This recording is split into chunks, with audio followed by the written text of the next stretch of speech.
আমাদের দেশে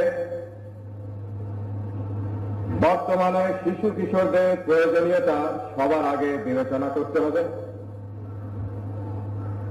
শিশুরা আমাদের মূল্যবান সম্পদ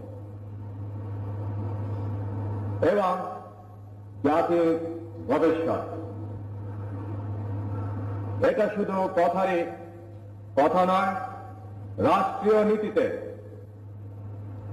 এর যথার্থ প্রতিফলন ঘটিয়ে আমাদের এই উক্তির সত্যতা প্রমাণ করতে হবে।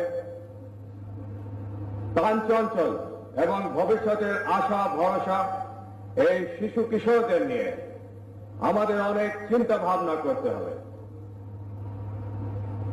শিশুদের সমস্যাগুলোকে প্রাধান্য দিয়ে তাদের সার্বিক উন্নয়নের পথকে নিশ্চিত করতে হবে। তাই সরকার সিদ্ধান্ত নিয়েছেন যে বাংলাদেশি শিশুরা যাতে বিদেশে বাংলাদেশের সংস্কৃতিকে তুলে ধরতে পারে, বাংলাদেশের চেতনাকে তুলে ধরতে পারে, সেজন্য এখন থেকে বিভিন্ন দেশে শিশু সংস্কৃতি দল পাঠানো হবে। বিদেশে তারাই হবে আমাদের শ্রেষ্ঠ খুদে রাষ্ট্রদূত।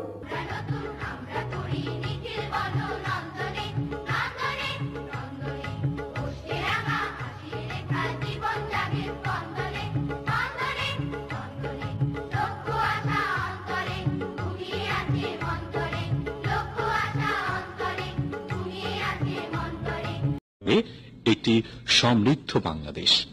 তাই শহীদ রাষ্ট্রপতি জিয়াউর রহমানের ব্যক্তিগত আগ্রহ ও পৃষ্ঠপোষকতায় 1976 সালে প্রথমবারের মতো আয়োজিত হয় বাংলাদেশ টেলিভিশন জাতীয় শিশু শিল্পী প্রতিযোগিতা নতুন করি। 1976 সালের 5 অক্টোবর নতুন করি প্রথম পুরস্কার প্রদানের অনুষ্ঠানটি ছিল বিশেষ তাৎপর্যপূর্ণ দিন। এই অনুষ্ঠানের ধারাবাহিকতায় ক ও খ শাখার শ্রেষ্ঠ শিশু শিল্পীদের জন্য ঘোষিত হয় নতুন করে গোল্ড কাপ। 1977 সালের 25 ডিসেম্বরে এই গোল্ড কাপ প্রদানের ঘোষণা দিয়েছিলেন শহীদ রাষ্ট্রপতি জিয়াউর রহমান।